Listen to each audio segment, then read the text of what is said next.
Я Рудник Денис Олегович. 11 числа вечером, будучи в нетрезвом состоянии, решил зайти в чат-рулетку, провести время. Мне попался мужчина, Ассаламу алейкум. который задавал провокационные вопросы, на которые я дал не совсем точные ответы. Если будет спецоперация, вот ты будешь за казахов или за русских, если Россия сюда придет? За русских. Спасибо. А вы? Как? А вы? Конечно, за русских. Из-за того, что находился в алкогольном опьянении.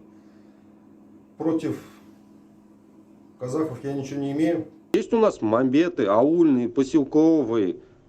Просто некоторые люди могут не так понять целостности территории Казахстана.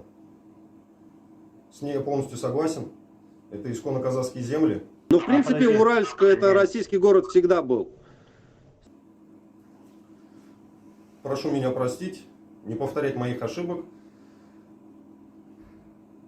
Мен казак елім, жақсы көремін. Айтқан сіздерім үшін кешірім сұраймын.